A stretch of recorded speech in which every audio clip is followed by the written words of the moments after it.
Charlotte, Carolina del Norte. Hora de mayor afluencia de la mañana. Una fuerte explosión mece su congestionado aeropuerto. Las llamas salían por la barda, un caos total. Todos corrían para salvar la vida. Los bomberos se dirigen rápidamente a uno de los principales hangares del aeropuerto. Afrontan un infierno. Nos costó entender que un avión chocó contra el hangar. Un vuelo regional se precipitó a tierra poco después del decolaje. Todos a bordo murieron. Estábamos desconcertados pensando, este avión voló 9 veces antes y no tuvimos problemas. Los investigadores descubren una cadena de errores. Bill, tengo una idea. Y concluyen que los pasajeros de aviones pequeños corren peligro hace muchos años.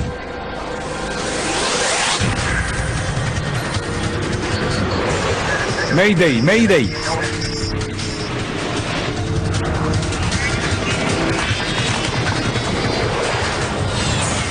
Catástrofes aéreas. Esta es una historia verdadera. Está basada en informes oficiales, transcripciones de control de tráfico aéreo, grabaciones de cabina y declaraciones de testigos oculares. Peso muerto. Es la mañana del 8 de enero del año 2003 en Charlotte, Carolina del Norte.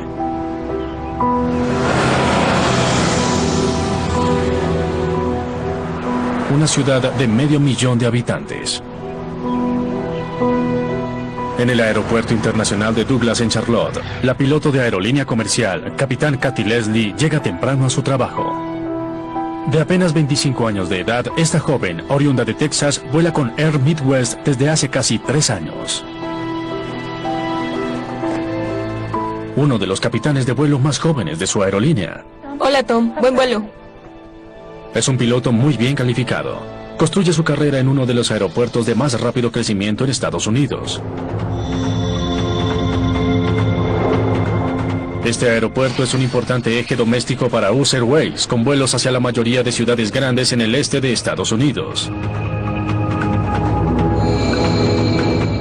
Air Midwest tiene un servicio de vuelos regionales, el US Airways Express. Opera con una flota de aviones Beechcraft 1900D, aviones de recorrido corto para 19 pasajeros, aeronaves de trabajo bien calificadas dentro de la industria. Hoy, la capitán Leslie está al mando de un 1900D en un vuelo de 30 minutos hasta el aeropuerto Greenville-Spantanburg en Greer, Carolina del Norte. Su copiloto es Jonathan Gibbs, de 27 años. ¿Dormiste bien? Soñé que estaba en Miami. Damas y caballeros, último llamado para abordar el vuelo 5481 de Air Midwest con destino Greenville-Spartanburg. Los pasajeros que deseen abordar. Entre los pasajeros que vuelan a Greer hoy en la mañana está Christiana Shepard, de 18 años.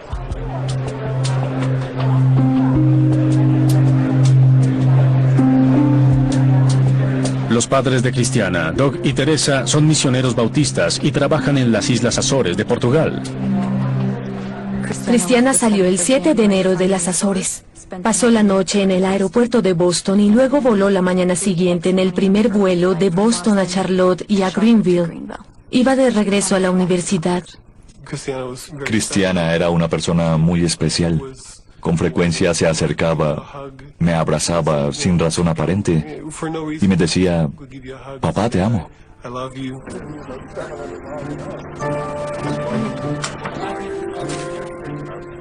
A las 8 de la mañana, Christiana aborda su vuelo.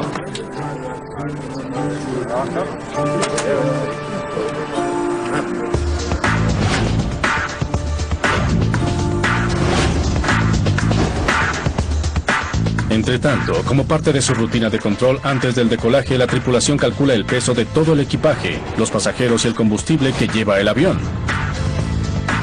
Debe asegurarse que el avión no lleve sobrepeso y que el peso esté repartido uniformemente. Es un cálculo que se hace en todos los aviones comerciales. ¿Tenemos cupo completo? Hay 19 personas atrás, no sé cuánto equipaje. Bien. Pero los encargados del equipaje plantean la posibilidad de que este sea demasiado pesado. ¡Rayos! Capitán, ¿cuántas bajamos? Estamos calculando el peso.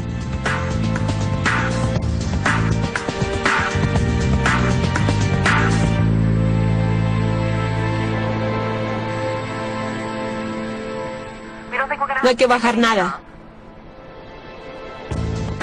Bien, 17,018. 17,120 en nuestro peso. Sí, el máximo. Estamos bien. Así es.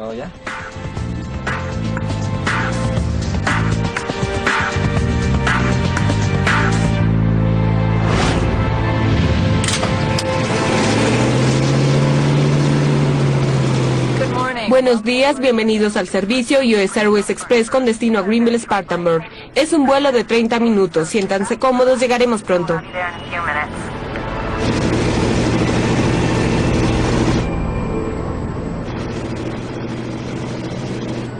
Antes del decolaje, la tripulación revisa los controles de vuelo, incluyendo el timón de dirección y el elevador, que ayudan a controlar la dirección del avión.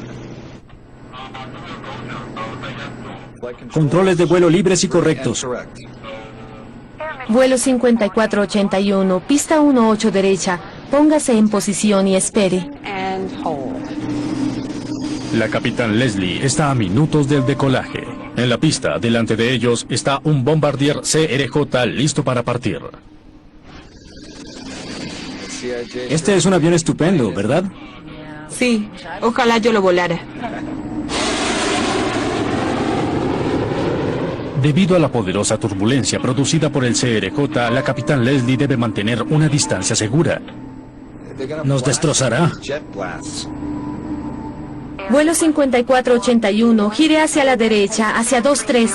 Autorizado el decolaje.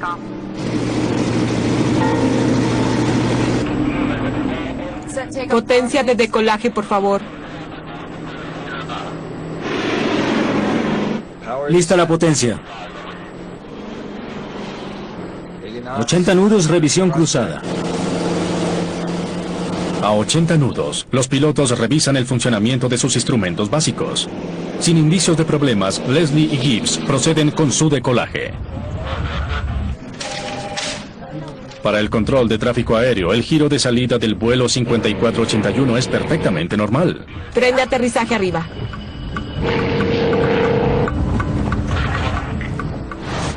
¿Qué?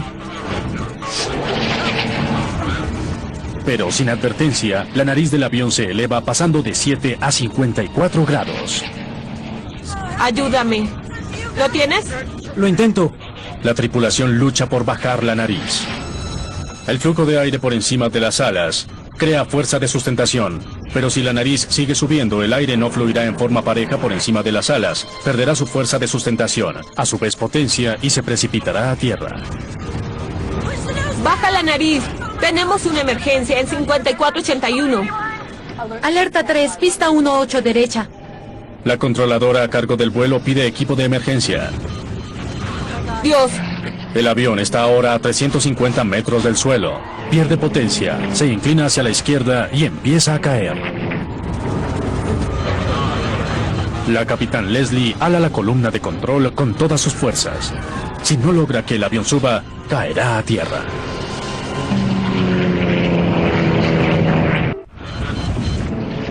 La capitán Leslie lucha desesperadamente para que el avión ascienda, pero la aeronave no responde.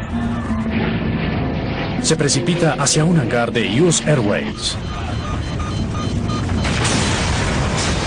El combustible del avión pesaba 1000 kilogramos antes del decolaje. El impacto inmediatamente prende todo ese combustible.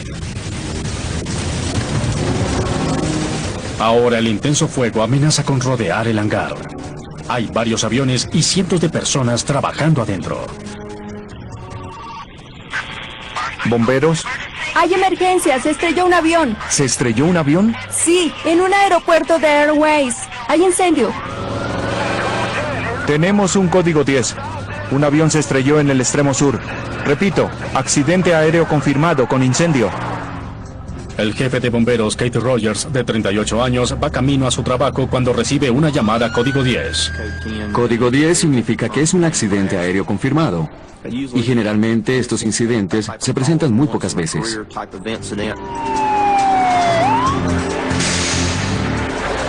Cindy Overcash es bombero del departamento de bomberos de Charlotte.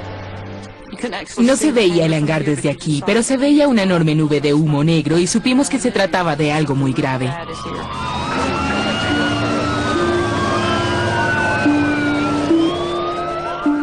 En el edificio adyacente, el director de ventas David Isola oye la explosión. Estaba en mi escritorio y oí una explosión muy fuerte. Entró un hombre de la oficina de al lado y dijo que acababa de ver caer un avión. Me subí a mi camioneta y fui al lugar. Desde 60 metros de distancia, Isola registra los primeros momentos de la tragedia.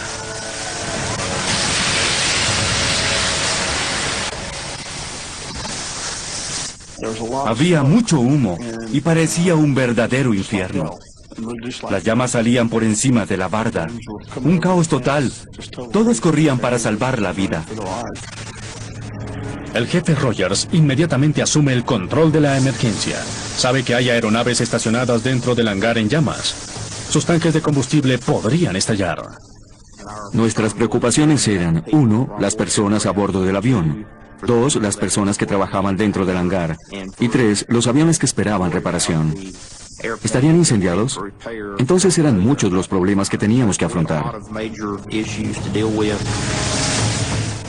En minutos, los bomberos empiezan a controlar el infierno. La esperanza ahora es que en algún lugar entre los escombros algunos sobrevivientes se aferren a la vida.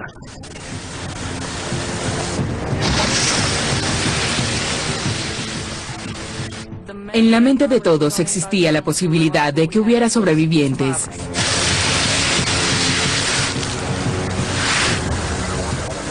El jefe Rogers envía a un grupo de bomberos dirigido por Cindy Overcash al corazón del infierno.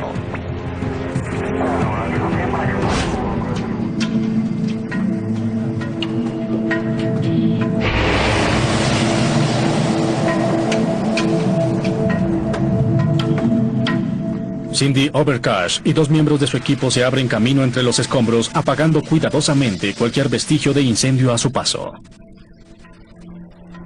Al recorrer los restos del incendio vimos lo que creímos que eran robots para pruebas de colisión. Creímos que un avión había estallado adentro, expulsando a los robots de entrenamiento.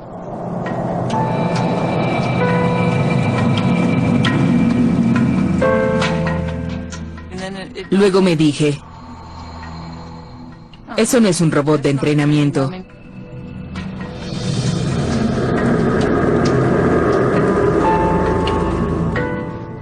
Demoraron pocos minutos en saber qué sucedía.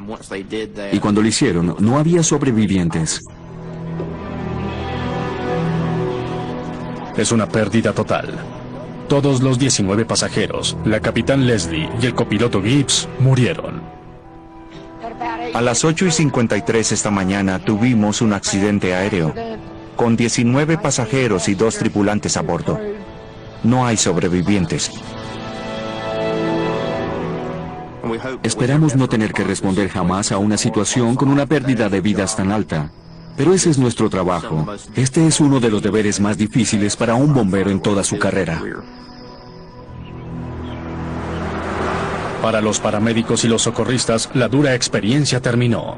Para los amigos y la familia de las víctimas, el tormento acaba de empezar. Caminaba por la sala. Me detuve y dije, mi corazón palpita en este momento igual que entonces. Pregunté, ¿ya llamó Cristiana? Dijo que no. En ese momento supe lo que había sucedido. Fui al teléfono y llamé a la universidad. Sí, señora Shepard, tenemos noticias tristes. El avión se había accidentado después del decolaje. Pregunté si había sobrevivientes y me dijo que no. Y supe que debía darle la noticia a Doc. Es algo que nunca se olvida. Cambiaba una bombilla fluorescente y Tereasa llegó a la puerta. ¿Cómo decimos eso? Todos los días usamos palabras. ¿Cómo usar palabras para acabar con la vida de alguien?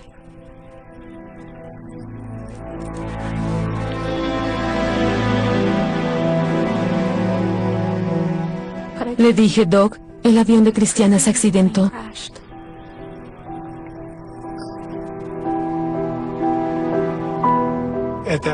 En ese momento, mi mundo se derrumbó.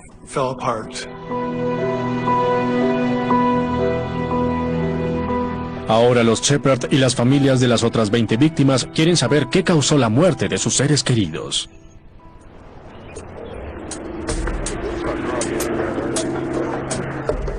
Han pasado unas 5 horas desde que el vuelo 5481 cayó sobre un hangar en Charlotte, Carolina del Norte. Sin sobrevivientes para rescatar, ni los cuerpos ni las partes del avión se mueven, en espera de la llegada de los investigadores de la Junta Nacional de Seguridad de Transporte.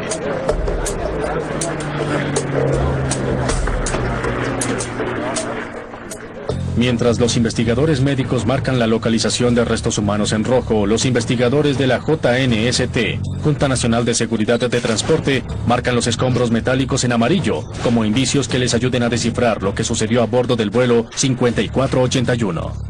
Entre las personas asignadas a este caso está la investigadora jefe Lorinda Ward. Este es su primer encargo como investigadora jefe en un accidente. Pero hoy no está en su mejor momento. Ese día estaba un poco desanimada. Me recuperaba de una gripe, pero la adrenalina que fluye por el cuerpo recompensa el malestar. Y sabía que las personas que me acompañaban eran experimentadas. Me sentí cómoda de viajar a Charlotte. En el aeropuerto Douglas de Charlotte, Ward da los primeros pasos para averiguar las causas del accidente. Hablé con el departamento de bomberos para estar segura que el fuego estuviera apagado. Y convoqué una reunión con las primeras personas que llegaron al lugar del accidente para saber qué habían notado a su llegada. Ward actúa rápidamente. Debido a los cuerpos que están mezclados con los escombros, declara el lugar del accidente un biorriesgo potencial. Los investigadores que pueden estar en contacto con los escombros deben usar trajes protectores para examinarlos e identificar los restos de las víctimas. Cuando llegamos al lugar de los acontecimientos, no parecía que hubiera un avión ahí. Debido al fuego que queda después del accidente, al llegar era difícil identificar que fuera un avión con 21 personas. Mientras se desarrolla el trabajo en el sitio del accidente, Bueno, vamos. Lorinda Ward y su equipo buscan indicios en los alrededores.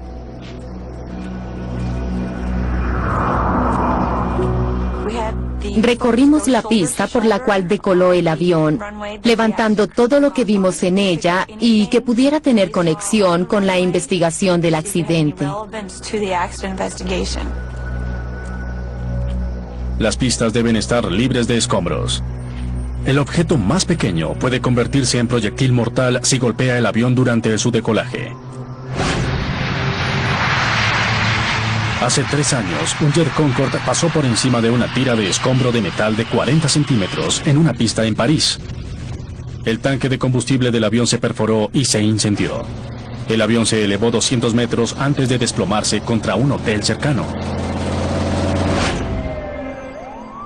109 personas a bordo y 4 personas en tierra murieron. En el Aeropuerto Internacional Douglas en Charlotte, los investigadores registran la zona. Encuentran una tapa de combustible peligrosamente cerca de la pista. ¿Qué tienen?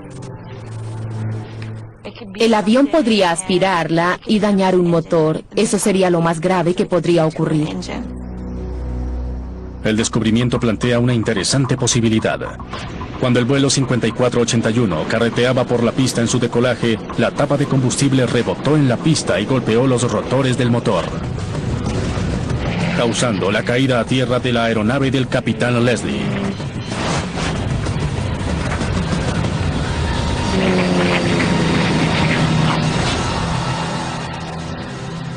Recogimos la tapa para saber si tenía relevancia con la investigación del accidente. Pudo haberse caído del mismo avión y causarle algún daño a la aeronave. Un examen minucioso lleva a Ward y a su equipo a concluir que la tapa de combustible no pudo interferir con los propulsores. Los investigadores no encuentran más escombros relevantes en la pista. La teoría de los escombros en la pista queda eliminada. Ahora el investigador de control de tráfico aéreo de la JNST, Bill English, explora otra posibilidad. Nos pareció conveniente investigar un posible encuentro con turbulencia producida por una estela.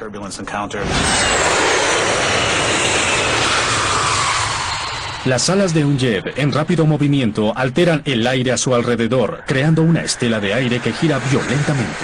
Pruebas hechas por la NASA ilustraron la potencia y peligro de la turbulencia de las estelas para los otros aviones.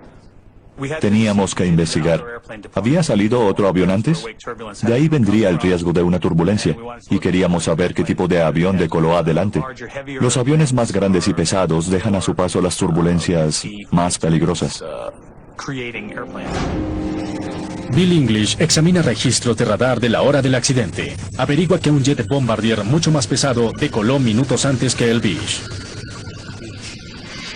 Este es un avión estupendo, ¿verdad? Sí, ojalá yo lo volara. La turbulencia se genera en los extremos de las alas de cualquier avión. Inmediatamente empieza a levantarse del suelo, forma lo que las personas en ocasiones llaman tornados horizontales, vórtices de aire que crean turbulencia peligrosa. Pista 18 derecha, póngase en posición. Los controladores de tráfico aéreo tienen procedimientos para espaciar los aviones de manera tal que puedan esquivar la turbulencia o esperar a que la estela se disipe.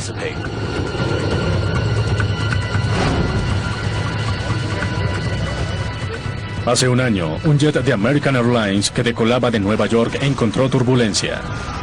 El avión cayó en un vecindario residencial. 260 personas murieron en el avión y 5 personas en tierra. Nos destrozará. Vuelo 5481, autorizado el decolaje.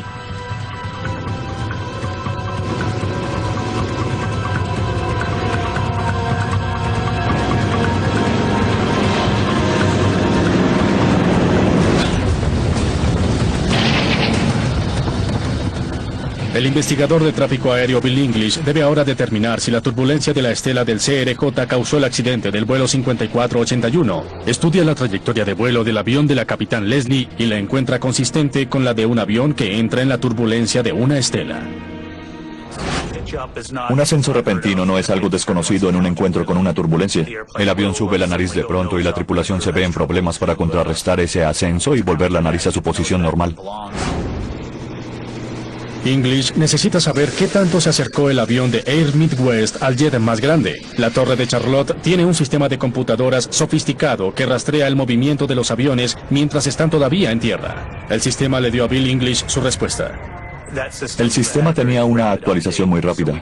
Vimos el lugar exacto en la pista y la hora del decolaje del jet grande, comparado con el momento en el cual el avión accidentado inició su giro. Cuando Bill English diagrama la posición exacta de los aviones en su decolaje, hace un descubrimiento diciente. Aunque los dos aviones usaron la misma pista, sus trayectorias nunca se cruzaron. El CRJ inició su decolaje más lejos en la pista que el avión accidentado, y su ángulo de ascenso y el ángulo de ascenso del avión accidentado nunca se intersectaron. El ángulo del avión accidentado fue muy inclinado. No tenía posibilidad de intersecar la estela de turbulencia del jet CRJ. Entonces, si nuestro avión decoló y ascendió por encima del ángulo del avión anterior, la turbulencia no pudo de ninguna manera ser un factor importante. La teoría del vórtice de estela queda eliminada y Bill English termina su trabajo. Ahora todo depende de que Ward y su equipo encuentren indicios en los escombros calcinados del avión. En 2 días, su investigación revelará una cadena de errores y suposiciones equivocadas que han puesto en riesgo a decenas de miles de pasajeros durante años.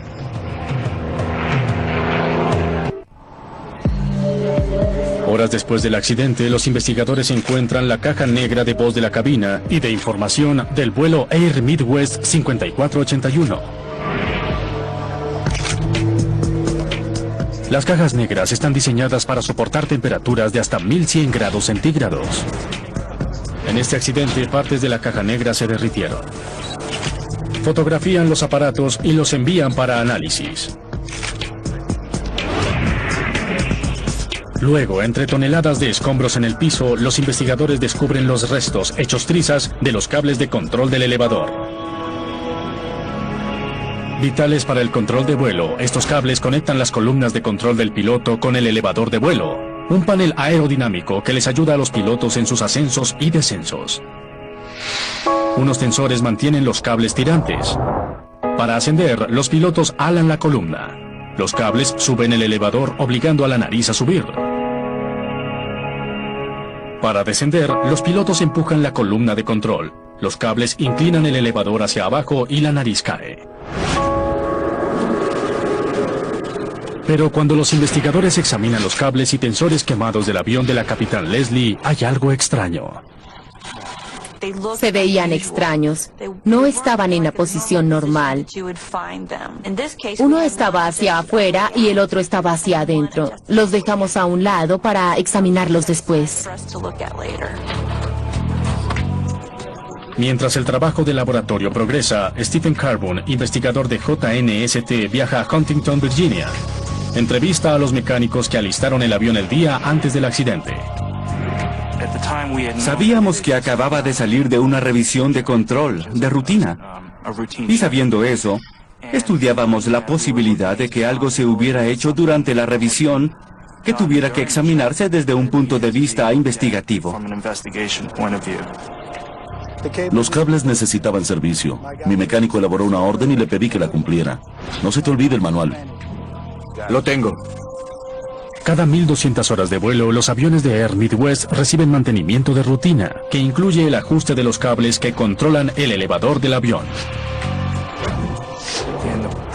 En el desarrollo de este mantenimiento, el mecánico encontró que los cables estaban fuera de límites. Escribió en el registro de trabajo que revisaría la tensión de los cables y luego los ajustaría, según las instrucciones del manual. Todo está listo.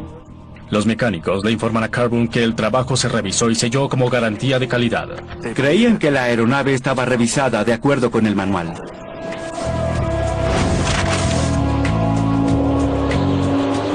A primera vista, esa seguridad parece ser acertada. Después de su mantenimiento, esta aeronave Beech decoló y aterrizó 9 veces sin incidente, antes de que la capitán Leslie asumiera el mando. Los investigadores usan la caja negra para saber qué ocurrió en esos vuelos.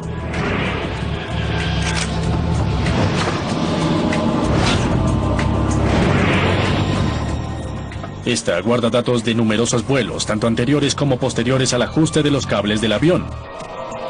Nadie, en ninguno de esos vuelos, tuvo problemas con el elevador del avión. No sabíamos cómo influyó la posición de los cables en el desempeño del avión porque había volado con éxito 9 veces antes del accidente.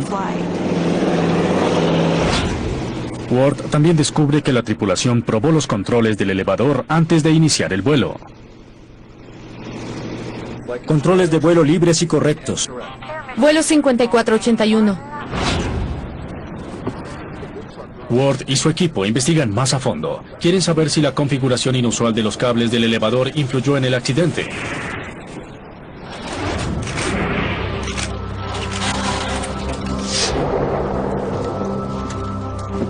Lo que encuentran es fundamental para explicar la falla del avión. Normalmente, los dos tensores deben tener la misma longitud. En el avión de la capitán Leslie, sin embargo, un tensor es considerablemente más largo que el otro. Para establecer la tensión correcta del cable, los mecánicos aprietan los tensores. Si aprietan un tensor demasiado, los cables se acortan y disminuyen el alcance de movimiento del control del elevador. El elevador debe tener capacidad de inclinación de descenso de 14 grados. Esta capacidad se disminuyó a la mitad, a solo 7 grados. El resultado es fatal.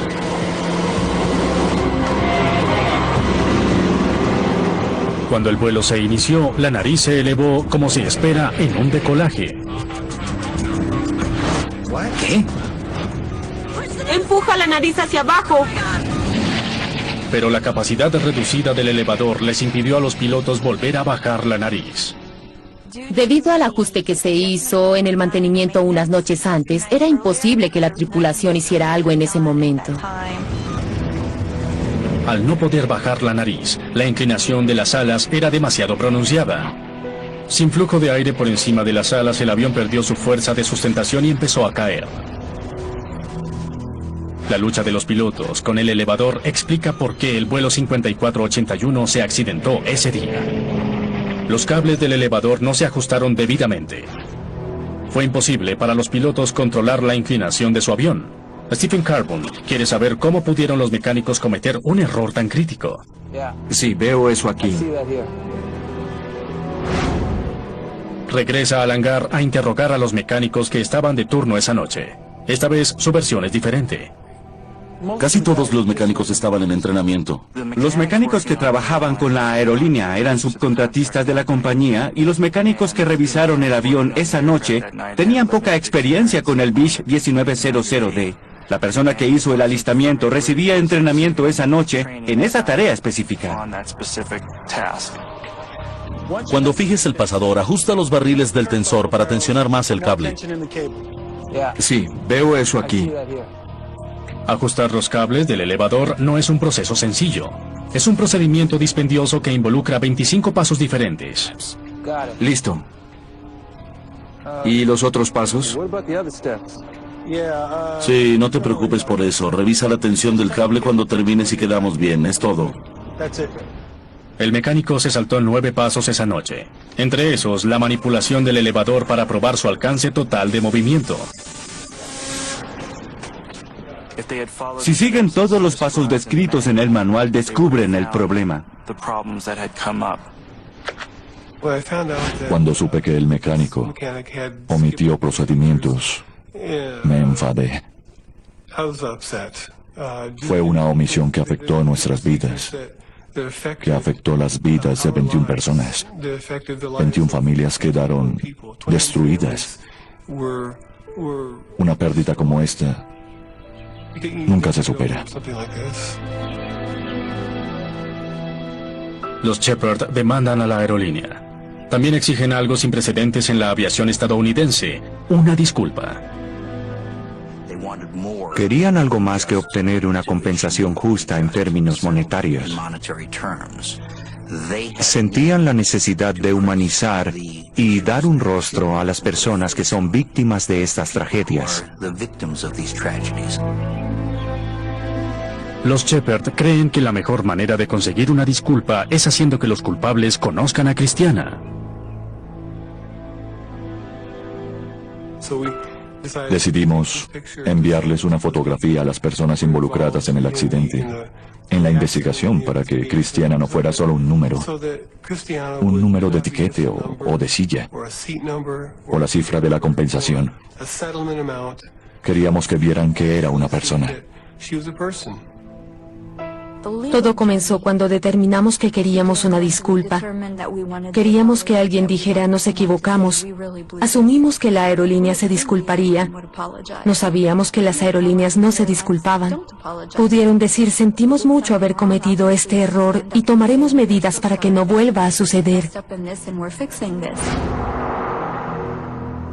Los mecánicos hicieron algo que consideraron perfectamente razonable. Creyeron que era otro día normal de trabajo.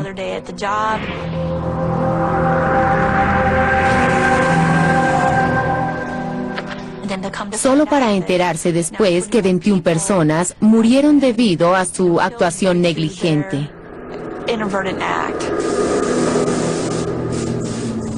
Para Lorinda Ward y su equipo parece que encontraron el problema. Pero hay algo que aún no está muy claro. ¿Por qué no se hizo evidente este problema en ninguno de los vuelos anteriores? Estábamos desconcertados pensando: este avión voló 9 veces antes y no tuvimos problemas. Y tratábamos de analizar qué hubo diferente en este vuelo. Ward debe descifrar qué ocurrió en las horas y minutos antes del accidente. ¿Notaste algo diferente antes del decolaje? Cuando empezó a carretear se veía pesado. Algunos testigos decían que el avión tenía sobrecarga. Los del equipaje dijeron que la bodega iba muy llena. Cada avión soporta un peso máximo. Si se sobrepasa, sus motores no lo pueden levantar. Antes del decolaje es responsabilidad de los pilotos calcular el peso que llevan a bordo. ¿Tenemos cupo completo? ¿Cuántas bajamos? Calculamos el peso. La tripulación del vuelo 5481 hizo el cálculo. 17018. Los oímos en la caja negra revisando los números para estar seguros de tener su centro de gravedad dentro de su alcance para decolar. 17120 es el peso. Sí, el máximo. En cualquier avión, grande o pequeño, el peso de la carga y los pasajeros debe distribuirse uniformemente. El punto de equilibrio de un avión se llama su centro de gravedad. Para que un avión vuele sin riesgo, no puede estar demasiado adelante, ni demasiado atrás, ni sobrepasarse.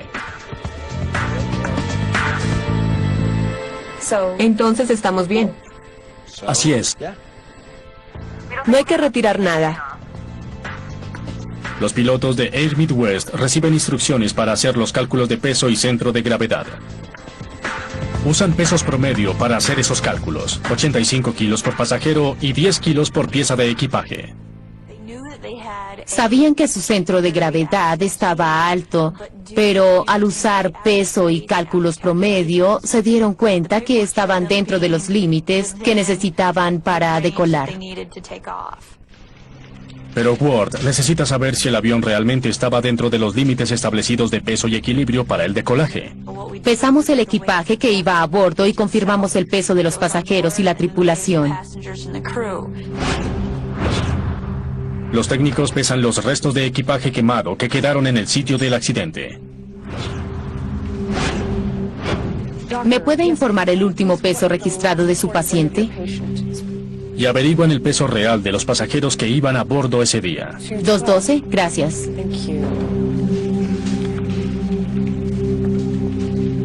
Cuando tiene todas las cifras, Ward descubre que el peso real del vuelo 5481 es 8.850 kilos, unos 290 kilos por encima de su peso máximo para decolaje.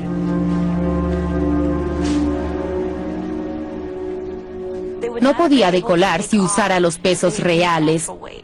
Tendría que bajar pasajeros o equipaje. Debido al peso de pasajeros y equipaje en la cabina mayor que el esperado y al número de valijas cargadas atrás, el avión estaba pesado en la cola. Su centro de gravedad estaba ligeramente hacia atrás, lo cual no fue problema hasta que levantaron el tren de aterrizaje. Tren de aterrizaje arriba. Cuando el peso del tren de aterrizaje se fue hacia atrás, llevó el equilibrio de peso demasiado atrás. ¿Qué? Los esfuerzos de los pilotos para recobrar el control de la aeronave fueron inútiles, debilitados por los controles del elevador defectuosos del avión. Cuando el tren de aterrizaje de la nariz se cerró, perdieron el control de la aeronave, porque todo el peso se fue hacia atrás y no tenían suficiente movimiento del elevador para bajar la nariz, y a la altura a la cual estaban, no había posibilidad de recuperación. Los pasajeros y tripulación del vuelo 5481 estaban condenados desde el momento del decolaje. No tenían manera de saber que dos problemas, sin relación alguna, se combinarían para derribar su avión. Fue un vuelo de rutina para ellos y cumplieron con todos los requisitos previos al vuelo. Revisaron el peso, equilibrio y sus instrumentos y salieron por la pista asignada. Era un día más de trabajo y no sabían que estas dos fallas latentes los esperaban. Pero un mantenimiento defectuoso y pesos por encima del límite no fueron los únicos problemas revelados por la investigación de Lorinda Ward. ¿Tienes un segundo? Tengo una idea. Lorinda Ward sospecha que encontró problemas que no solo afectan a este vuelo en particular, sino a todos los aviones que prestan servicio de transporte regional.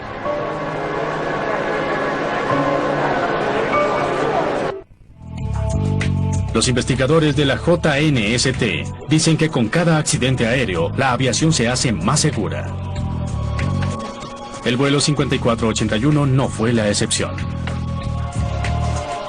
14 meses después del accidente, la investigadora jefe Lorinda Ward y su equipo presentan un informe amplio y detallado con el propósito de que los errores que les costaron la vida a las personas a bordo del vuelo 5481 no se repitan jamás. Entre las recomendaciones de Ward, la revisión por parte de la AFA, Administración Federal de Aviación, de los pesos promedio de pasajeros y equipaje eran promedios que no se revisaban desde 1936. Y como los estudios sugieren que los estadounidenses y otros adultos pesan más de año en año, Ward sospechó que los promedios no se ajustaban a la realidad. Le hicimos una recomendación a la Administración Federal de Aviación que sus agentes revisaran sus operaciones en el verano y el invierno para determinar con cuánta precisión reflejaban estos pesos promedio el público que utilizaba sus aviones. Después de llevar a cabo un estudio de pasajeros, la AFA llega a una conclusión aterradora. El peso promedio de los pasajeros adultos estadounidenses es de 98 kilos, no de 85. La AFA también descubrió que el peso promedio del equipaje de mano estaba 2,5 kilos por pieza por debajo de lo real. Los pesos promedio que se estaban usando debían ser actualizados. Si para el 8 de enero del año 2003 estos promedios estuvieran vigentes, el vuelo 5481 no hubiera podido decolar y la capitán Leslie habría tenido que bajar equipaje y pasajeros. 48107, 17018.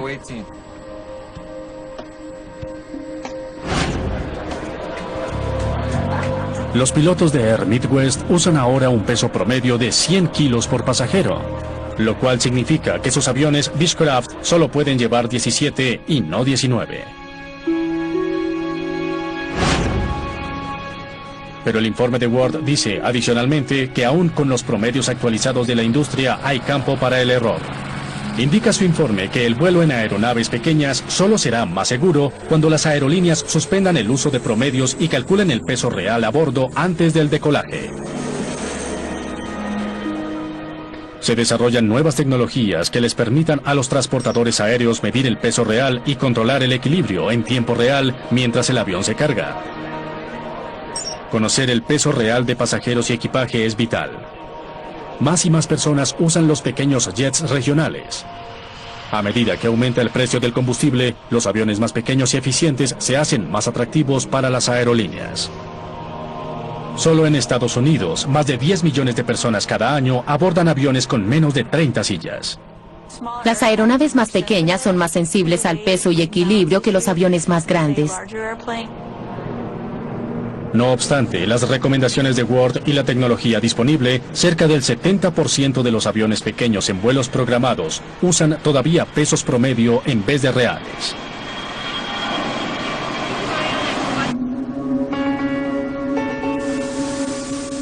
Para Doug y Teresa Shepard hay otro peligro que amenaza con hacerse realidad. Si la AFA asumiera una función muy activa en su reglamentación, la subcontratación podría ser una ventaja, porque de la forma como lo hacen hoy, los errores seguirán sucediendo. ¿Y los otros pasos?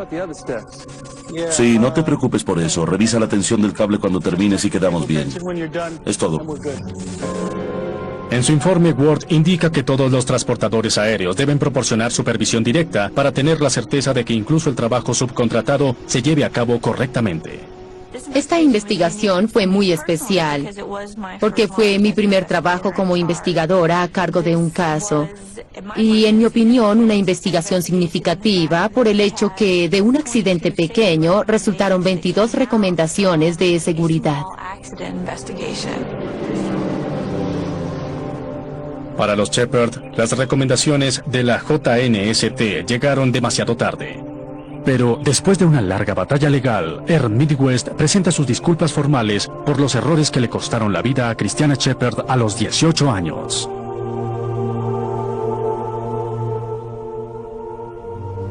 Mi nombre es Ron Coleman y mi función hoy aquí es presentar una disculpa pública. Luego diré unas pocas palabras. La disculpa pública en casos de aviación no tiene precedentes. Estamos aquí hoy para recordar a las víctimas del vuelo 5481 y presentar nuestras disculpas, nuestras condolencias Y nuestro sincero pésame a los familiares de los pasajeros y tripulación que murieron en el accidente del 8 de enero del año 2003. La aceptación de responsabilidad sugiere que las recomendaciones hechas por los investigadores de seguridad no se tomen como un libro para guardar y olvidar, sino asumirse con seriedad, porque de no hacerlo habrá tanto responsabilidad pública como responsabilidad privada. Lo que la gente nunca debe olvidar es que al hacer nuestro trabajo debemos hacerlo bien. No importa el peldaño de la escalera que ocupemos. Sea el último o el primero, tenemos que cumplir con responsabilidades. Se necesitó una complicada cadena de errores y cálculos equivocados para derribar el vuelo 5481. Pero en opinión de algunos, una persona se desempeñó admirablemente ese día. La capitán Kathy Leslie. Con un avión desequilibrado y controles defectuosos, la capitán Leslie no hubiera podido salvar el vuelo. Pero sus actuaciones finales pudieron salvar algunas vidas. Para mí es una heroína olvidada. No creo que muchas personas sepan lo que hizo, cómo luchó y trató de alejar el avión del hangar, cosa que logró. Evitó una colisión más directa contra este.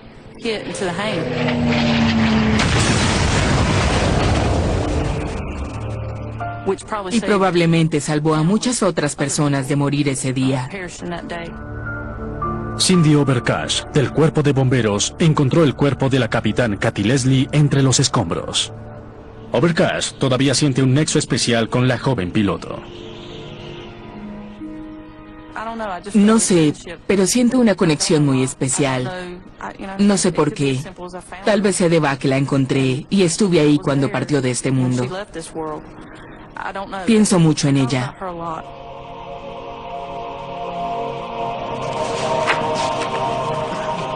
La investigación de Lorinda Ward pudo terminar cuando descubrió los errores que causaron el accidente del vuelo 5481.